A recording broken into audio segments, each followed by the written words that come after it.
Friends, I am Dr. Hemraj Chandalia, working as Director of Endocrinology, Diabetes and Metabolism at Just Look Hospital and Research Center, and at my center called Diabetes Endocrine Nutrition Management and Research Center. I'll speak to you today about important topic of how we select the insulin that your patient should use, and later on we'll discuss what kind of regime you should select for a given patient. The selection of insulin is appropriate depending upon many factors that are discussed. And first one is whether the patient is ambulatory or hospitalized. Of course, most of the time your patients are ambulatory at home, so insulin you select will be, in fact, any of the insulin that they want. But hospitalized patients, there are some constraints. For example, when patients are not eating well, we would like to use short-acting insulins more often than long-acting. And in hospitalized patients, we prefer multiple doses as a regime because giving any long-acting in large dose can be quite disastrous in the sick people with unpredictable food intake. The selection of your insulin will also depend upon whether the patient is eating and exercising in a predictable fashion or is quite irregular in this regard. Once a patient is irregular, it is better to have multiple small doses of short-acting insulin.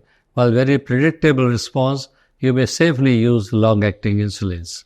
Another important factor on which the selection of your insulin depends upon the time gap required between the insulin injection and the meal. If a patient cannot afford to wait, if you're on three doses a day before meals and cannot wait for half an hour, then cannot use human insulin. This person will have to use a quick-acting or rapid-acting analog, while somebody who can comfortably wait, can use the human insulin, and the cost is almost 1/3 of the analog.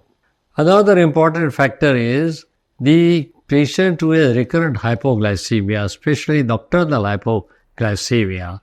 When you have nocturnal hypoglycemia, probably a pre-meal dose of human regular is more likely to aggravate the situation, as the effect of this is also continuing after about 4 or 5 hours after meal as well.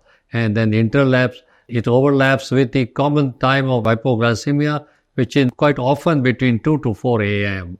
So in nocturnal hypoglycemia, therefore, you prefer a short or quick-acting, rapid-acting analog before the dinner for sure. Then also in pregnancy, there are certain insulins which are recommended to be used. They're approved insulins. And of course, all human insulins are approved for use in pregnancy with diabetes.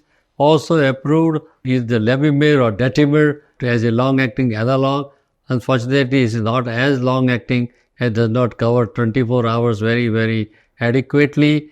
So in that case, some of the patients who are taking glargine are very well controlled, and where especially the control deteriorates if glargine is replaced with other insulins, then it is advised now and it is approved that the glargine can be continued.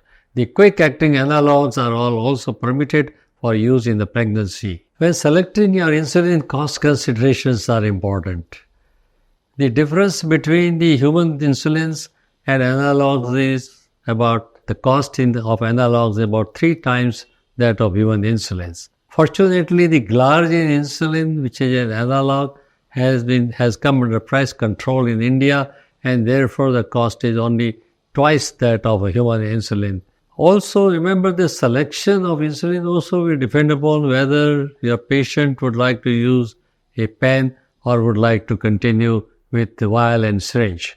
So as most patients really prefer to use pens, then obviously you will have to use insulin which are available on pen. Fortunately, most insulins we use in our country are all available on the pen as well. However, the reverse is not true. In the vials, only the human insulins are available in vial, and glargine has been available in vials. When you select, be very careful about the strength of the insulin, whether it is U40, this is 40 units per ml insulin, with very big mark 40 is written on the vial, this is what it means, or it is U100, that is 100 units per ml. Any mistake in this can be quite troublesome, because when you take the U100 insulin instead of U40, you are in fact, if you do the mistake and inject the same dose on the wrong device, then you are injecting 2.5 times the dose. So very important to understand that. Now I'll go to what kind of insulins are there. How do you select your insulin? And first we can see the major differences between insulin preparation. There's a group of insulins which are what we call rapid acting and really start working in about 15 minutes quite well. In fact, the peak is soon thereafter at about half an hour and they are gone in about 3 hours. So these are rapid acting. Usually these are analog, very popular are Lespro, Aspart and glulycine. Then there are short-acting insulin, which most typical example is human regular insulin. It starts working after 30-45 minutes. Peak is a little later, like at 1.5 hours or 2 hours, and it continues its action for about 4 or 5 hours. Then we have intermediate acting insulins, which are human insulin or sometimes also mixtures of analogs. And then intermediate acting insulin is NPH insulin. Lente is no more available now. And these insulins start working after 2 hours, peak at 8 or 10 hours, and go off at about 12-14 hours. Remember, there are insulins either called pre-mixed, that is a mixture of short and long-acting, they are called mixtures, and or they are co-formulated in the similar ratio like 30-70 or 50-50. The co-formulation insulin do not require to be shaken off and resuspended by shaking, while the mixtures require shaking, so rolling the pen between your fingers so that insulin can mix up properly. Now, also there are ultra long-acting insulins, and those typical example is degludec, and also the Tauzio insulin or the Glargine 300. Glargine 300 comes in specific pens which are calibrated for 300, U300, and therefore whatever doses are prescribed, patient has to dial the same dose. Patient doesn't have to make any other adjustment. Now we'll discuss how we select a particular regime, insulin regime for a given patient. For that, as the slide shows, we follow the simple physiological principles. When we use insulin pumps, we follow these principles. The quick prandial insulin and then followed by a bolus which is prolonged, more in case of fatty meal, very prolonged one, and a sharp one in case of carbohydrate meals. So when we devise a regime, we see the blood glucoses of the patient and depending upon them, we select the regime. And remember that you try to first do it with basal insulin because sometimes a single basal insulin brings down not only the basal but to some extent all the prandial peaks and also the oral agent which are concomitantly going on also have some prandial effect. So you can cover a patient only with basal insulin with oral agents. On the other hand, you have to use different regimes in different people.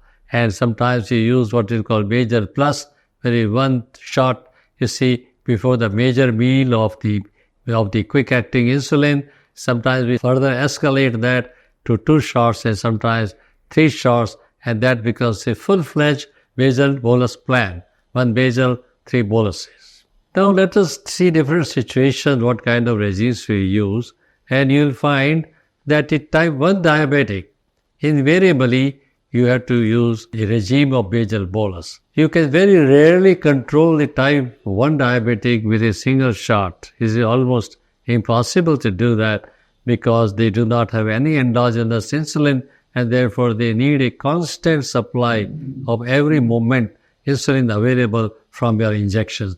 So what you do is, in type 1, I think you should straightforward think of using the basal bolus plan. However, sometimes you can make an effort to give only basal and maybe only 1 prandial.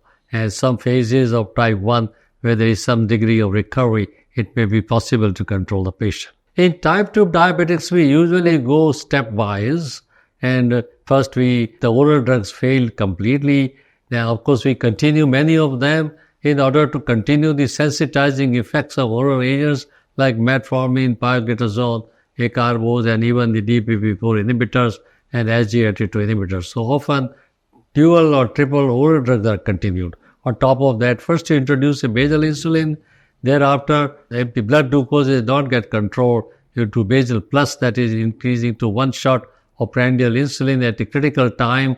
The meal which is laden with carbohydrates, you have to give another this quick-acting shot, and then ultimately you end up with 3 shots of prandial insulin in a difficult patient, and the basal insulin like we do in case of type 1 diabetics. So very, very rarely, in type 1, for example, you may have to use another shot of regular insulin also at a snack time, like mid-afternoon snack. So your insulin regime evolves as you treat the patient from a simple single shot to 2, 3, 4, or sometimes even 5 shots a day. And of course, insulin pump eliminates all that because it has mechanism to change the basal as well as prandial insulin the way it is desired. Thank you very much for your patient listening.